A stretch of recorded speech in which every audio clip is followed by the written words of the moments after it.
오늘은 쥐라기, 공룡의 진화라는 주제로 이야기를 해보겠습니다. 드디어 이제 육상의 주체가 공룡이 되었는데 이 트라이아스기 말에 나타난 공룡들이 본격적으로 진화를 통해 육상의 주인으로 도약하는 시기이다, 이렇게 볼 수가 있습니다. 사실 우리가 알고 있는 공룡의 모습은 이 쥐라기가 아니라 백악기, 공룡의 전성기 때 나타나는 모습입니다. 즉 완성형 공룡의 모습은 쥐라기 이후 백악기 시대가 되어야 등장하기 시작하는 것이고, 이 쥐라기에는 육상의 다른 사지동물들을 누르고 공룡이 육상의 지배자로 도약하면서 거대화를 이루어 나가는 시기이다, 이렇게 볼 수가 있습니다.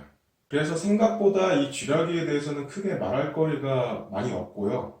다른 육상의 사지동물들이 트라이아스기 말에 멸종의 위기를 넘기지 못하고 사라져 갔을 때 공룡은 그 위기를 극복하고 생존을 이어나가서 그 위기를 기회로 만들 수 있었다, 이렇게 정리를 할 수가 있습니다. 그래서 오늘은 그 과정을 조금 자세히 들여다보는 시간으로 진행을 해보도록 하겠습니다. 다른 시기의 명칭도 그 당시에 지층이 잘 발달되어 있는 지역에서 주로 이름을 따왔는데, 이 쥐라기도 마찬가지로 이 당시의 지층이 잘 발달된 쥐라 산맥에서 이름을 따왔습니다. 중생대 두 번째 시기인 이 쥐라기는 2억 년 전부터 1억 4,500만 년 전까지의 기간을 말하게 되고, 이 시기의 특징은 육상의 주도권을 잡게 된 공룡들이 진화를 통해 몸을 거대하게 부풀리는 대형화를 통해서 육상의 주인으로 자리를 잡음으로써 다른 동물들이 감히 넘볼 수 없는 확고한 지배자의 위치를 차지하게 됩니다. 이에 반해서 육상의 다른 사지동물들은 대멸종의 위기를 극복하지 못하고 멸종하거나 살아남은 사지동물들도 몸을 작게 만드는 소형화를 통해서 거대 육상동물인 공룡을 피해 숨어서 생존하는 방법으로 진화를 하게 되죠. 이처럼 육상에서 공룡이 지배자의 위치를 확고히 하자 이 공룡들은 다양한 진화 방법을 통해서 새로운 도전을 시도하기도 하죠. 높은 곳에서 뛰어내릴 때 보다 유리할 수 있도록 앞다리에 피막이 형성되어서 활강 형태의 초기 비행을 할 수 있는 익룡도 이 당시 나타나게 되고요.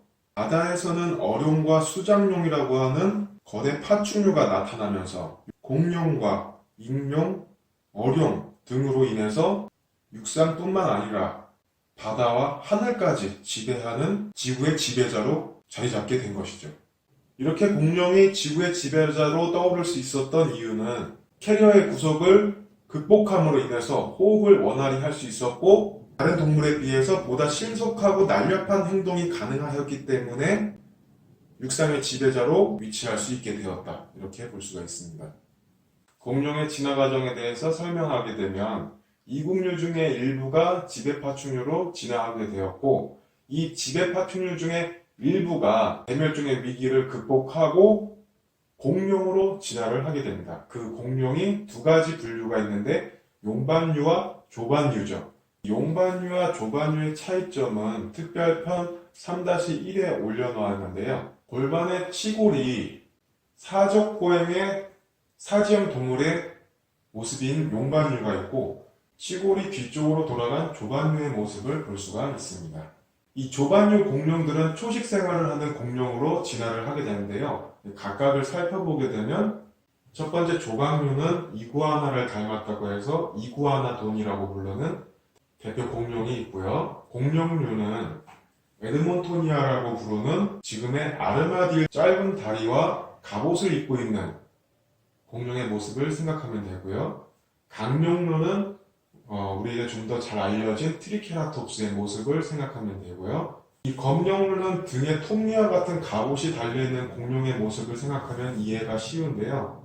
꼬리에는 가시가 달려있어서 갑옷으로 방어를 하고 꼬리로 공격을 하는 공룡의 모습이었다, 이렇게 생각하면 될 것 같습니다.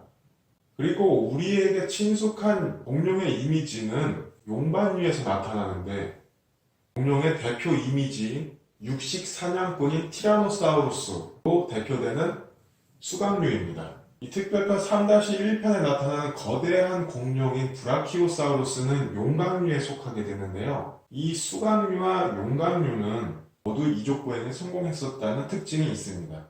이 수강류는 이족보행에 성공한 뒤에 육식동물로 포식자의 위치에 올라서게 되고요. 이 용광류는 초식 생활을 유지하면서 덩치를 거대화하여 결국 네 발로 걷는 사족보행으로 돌아가게 되죠. 이처럼 쥐라기에는 공룡들의 다양한 진화가 가장 눈에 띄는 핵심적인 변화였고요. 이 외에도 포유류라든가 다른 동물들도 크게 눈에 띄지는 않았지만 다양한 계통으로 진화하며 분화하였기 때문에 생태계를 다양하게 만들고 언젠가 자신에게도 찾아올지 모를 기회를 기다리며 진화를 이어나가게 되죠. 이처럼 쥐라기는 공룡에게 뿐만 아니라 다른 동물에게 있어서도 위기를 극복하고 변화를 추구해 나가는 혁신적인 진화의 시기였다. 이렇게 정리를 할 수가 있습니다. 그러나 다이노사우루스라고 하는 무서운 도마뱀에서 유래된 이름인 공룡이라는 이름에서 볼 수 있듯이 공룡은 거대한 크기로 인해서 다른 동물들에게 절대적인 강자로 자리매김하게 되었고 이것은 중생대가 끝나는 백악기까지도 공룡의 시기였다. 이렇게 정리를 할 수가 있죠. 중생대의 주인이 되는 공룡이 자리를 잡는 시기가 쥐라기였다. 이렇게 정리를 하겠습니다. 그리고 쥐라기가 끝나고 이어지는 시기인 백악기에 들어서게 되면 이 공룡들의 전성기가 되는데 그것에 대해서는 다음 시간에 이야기를 하겠습니다.